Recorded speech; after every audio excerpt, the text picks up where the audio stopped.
and shows me documents. And he says for secret eyes, all that good stuff. And he said we got called because my job is to organize 10,000 Metro City buses, 10,000 that hold 65 people each, and that's regulations. You could fit about 100 people jam-packed in there, he said.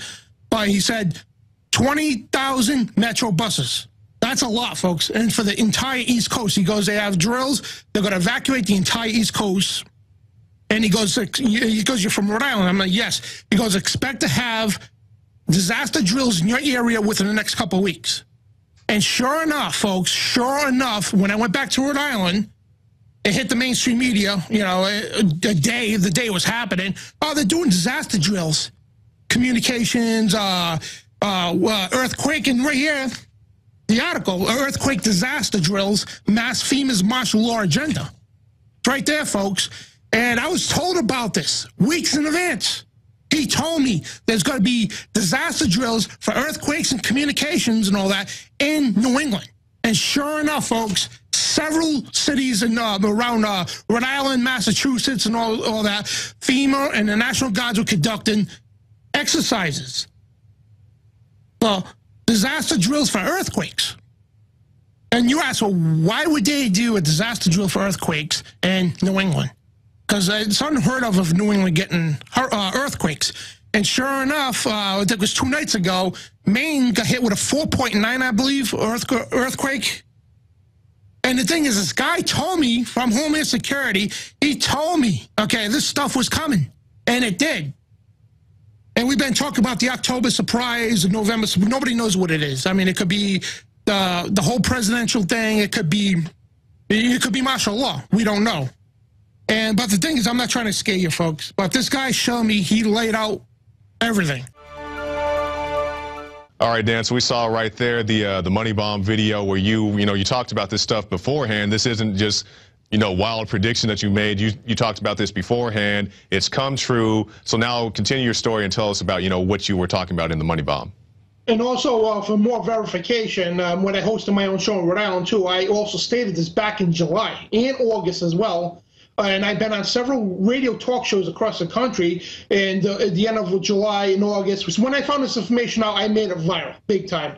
And I could, tons of people could verify, radio talk shows and everything could verify I gave this information out. And people, it's not my prediction. This is what I heard from Homeland Security. I'm not no psychic. This is what I heard from a Homeland Security FEMA official. And, he told us what this was going to happen. I got home, the drills happened just like he said.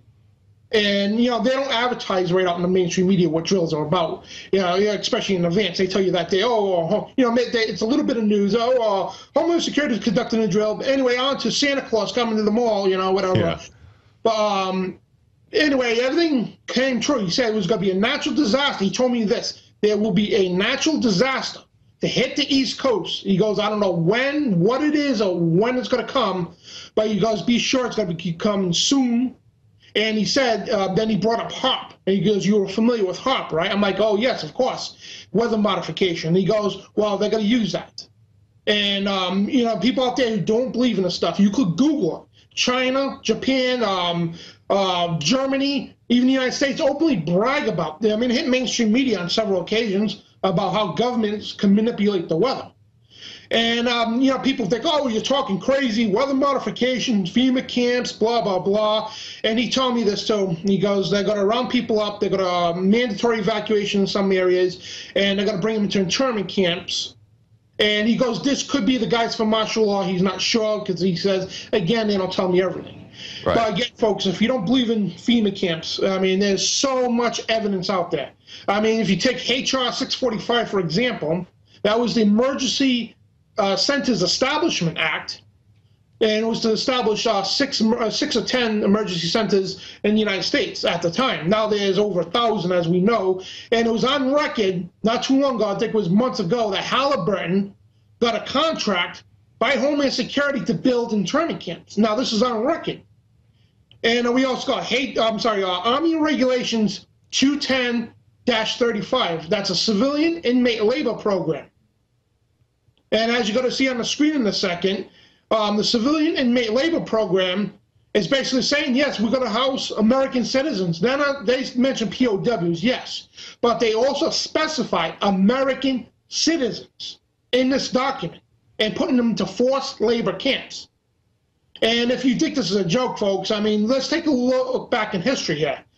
President Roosevelt, on February 19th of 1942, Roosevelt's executive order was number 9066. It was the War the War Relocation Act, Executive Order 9066, that established 10 internment camps across the country, and they housed more than 110,000 Japanese American citizens, legal citizens. Just because they were Japanese, they rounded them up. They took their property, their vehicles, their bank assets, everything they had, gone. And when they were released, they were given $25 a piece, and their homes were returned, their vehicles were returned. They didn't have their jobs back. Basically, they got thrown out in the street with 25 bucks. Here you go. And it took all the way to Ronald Reagan to apologize to the Japanese citizens for this. And now we're going to look on, we did an article recently about this. It was FM, that's Army Field Manual, 3-39.40. That's re-education for internment camps here in America. And we did have an article on InfoWars about this, and it specifies to put Americans into these re-education camps, to re-educate you. And, if you're a dissident, we'll bring up the John Warner National Defense Act, that annul posse comitatus, to put, that was the paving ground for the Patriot Act. The Patriot Act comes in. Now the NDA 2012 is just a Patriot Act on steroids. Right. Then they establish HR 647, which is the trespass bill. I know there's a lot of documents, folks, but you can research all this. Play it back when you watch the replay and write all the stuff down, folks. A lot of information. HR 647 was the no trespass bill. Any politician that has Secret Service, if you protest any which way, even with a sign, you could be held in jail with no phone calls, no nothing. Rock solid information, Dan Badandi. Now, speaking about your source, did he tell you anything that hasn't come true yet? Anything that's, left to chance?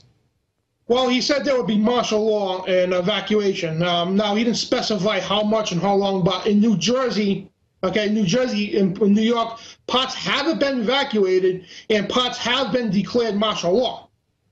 So, there's some truth to this extent. And, but, we don't know if this is over. We don't know if this is the big tamale that he was talking about. You know what I mean? And it shows you that everything he, up to now is 100% true of what he spoke to me about. Right. All right. Rock solid information as always. Dan Badandi, good to see you. Any last thoughts? Any closing arguments? Yeah, more information for you folks. Google, I guess, GoArmy.com is advertising for internment specialists. And anybody wants to research Rex 84, that was the Oliver North scandal and everything else going on, basically a new continuity of government. Folks, we are under attack. Our freedoms are under attack, and we need to make people aware of this because this stuff is real. I've seen the camps with my own eyes, folks. This is not a joke. And again, I challenge you to research any of this. All right. Thanks, Dan. You stay safe. Enjoy the time with your family. I know this isn't the best circumstance, but, you get to spend time with your family nonetheless. Thank you, Jakari. God bless you, man. All right, man. You stay safe. Thanks. All right, and there he goes, Dan Badandi, safe and sound at home, and hopefully the worst is over. Some good information from Dan. I definitely encourage everybody to check out those articles. Those are all real articles, hard-hitting information.